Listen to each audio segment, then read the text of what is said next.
بسم اللہ الرحمن الرحیم۔ السلام علیکم۔ بے زبان پروڈکشن کے پلیٹ فارم سے جہاں آرا آپ کی خدمت میں حاضر ہے۔ میں امید کرتی ہوں کہ آپ سب خیریت سے ہوں گے اور اللہ پاک سے دعا گو ہوں کہ اللہ تعالیٰ آپ سب کو اور ہم سب کو اپنے حفظ و امان میں رکھے، آمین ثم آمین یا رب العالمین۔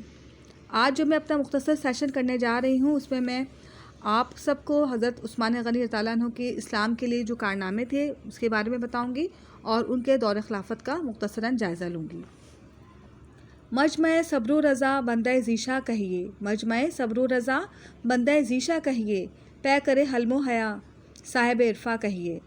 ذہن میں رکھیے ذرا جذبہ ایثار و وفا، ذہن میں رکھیے ذرا جذبہ ایثار و وفا، بیر روما کو پھر ایثار کا عنواں کہیے۔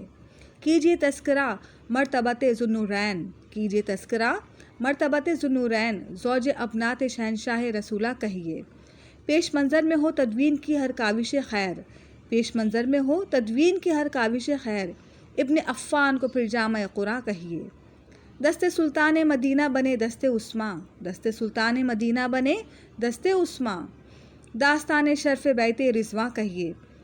ہمدم حضرت صدیق و رفیق فاروق، ہمدم حضرت صدیق و رفیق فاروق، دہر میں نصرت شیخین کا سامہ کہیے۔ بیت عثماں ہے شمشیر زنوں کے زد پر، بیت عثماں ہے شمشیر زنوں کی زد پر، تجھ سے کیا اور اب گردش دورہ کہیے۔ قتل عثماں سے کھلا باب محن امت پر، قتل عثماں سے کھلا باب محن امت پر، کھل گئے فتنہ و نفرت کے دبستہ کہیے۔ اسلام کے لیے آپ رضی اللہ عنہ کی مالی قربانیاں۔ سیدنا عثمان رضی اللہ عنہ کا ایک لقب غنی بھی تھا اور در حقیقت آپ اس لقب کی پوری طرح مستحق بھی تھے۔ آپ رضی اللہ عنہ ہمتاً دین اسلام کے لیے وقف رہے اور ان کا مال و دولت ہمیشہ کی طرح اس مسلمانوں کی ضروریات پر خرچ ہوتا رہا۔ یوں تو ساری عمر آپ رضی اللہ عنہ نے اپنا مال بڑی فیاضی سے راہ اسلام میں خرچ کیا، تاہم غزوہ تبوک میں آپ رضی اللہ عنہ کا مالی انفاق حد سے بڑھ گیا۔ آپ نے اس موقع پر روایات کے مطابق 900 اونٹ، 100 گھوڑے، 200 اوقیہ چاندی اور 1000 دینار خدمت نبی صلی اللہ علیہ وسلم میں پیش کیے، جس پر خوش ہو کر آپ صلی اللہ علیہ وسلم نے فرمایا، یہ جامع ترمذی کی روایت ہے کہ آج کے بعد عثمان جو بھی کرے انہیں ضرر نہ ہوگا۔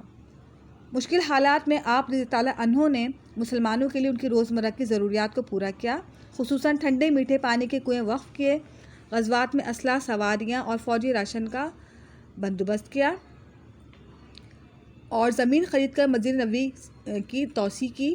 یہ سب آپ رضی اللہ عنہ کی امتیازی شان ہے۔ آپ رضی اللہ عنہ کا دور خلافت۔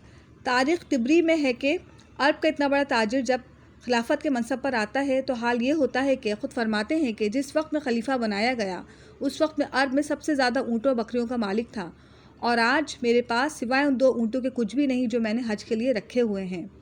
امیر المومنین سیدنا عثمان غنی رضی اللہ عنہ، سیدنا حضرت ابوبکر اور حضرت عمر رضی اللہ تعالیٰ عنہما کے عہد خلافت میں ان کے مشیر و معتمد رہے۔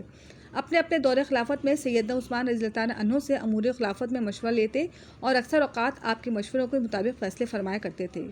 سیدنا عثمان رضی اللہ عنہ نے جن حالات میں عہدہ خلافت قبول کیا، اگرچہ وہ مشکل ترین حالات تھے، لیکن اس کے باوجود آپ رضی اللہ عنہ کے فراست، سیاسی شعور اور بہتر حکمت عملی کی بدولت اسلام کو خوب تقویت ملی۔ آپ نے فوجیوں کے وظائف میں 100 درہم کے اضافے کا اعلان کیا۔ اس کے ساتھ ساتھ طرابلس، قبرص اور آرمینیا میں فوجی مراکز قائم کیے، ملکی نظم و نسق کو مضبوط اور مستحکم بنیادوں پر استوار کیا، رائے عامہ کا تہہ دل سے احترام فرمایا کرتے تھے، اداروں کو خود مختار بنایا اور محکموں کی الگ الگ تقسیم فرمائی۔ چنانچہ اس وقت فوجی سواری صرف اونٹ اور گھوڑے ہوا کرتے تھے، اس لیے فوجی سواریوں کے لیے چراگاہیں بنوائی۔ آپ رضی اللہ تعالیٰ عنہ کے زمانے میں خلافت میں اونٹوں اور گھوڑوں کی کثرت کا اندازہ اس سے لگایا جا سکتا ہے کہ صرف ضربہ نامی چراگاہ میں 40,000 اونٹ پرورش پاتے تھے۔ میرا یہ چھوٹا سا سیشن یہاں پہ اختتام پذیر ہوتا ہے اور اللہ تعالیٰ سے یہ دعا ہے کہ اللہ تعالیٰ ہم سب کو دین اسلام کو سمجھنے اور اس پر عمل کرنے کی توفیق عطا فرمائے۔ مجھے اور میری ٹیم کو اپنی دعا میں یاد رکھیے گا اور اپنا بہت خیال رکھیے گا۔ اللہ حافظ۔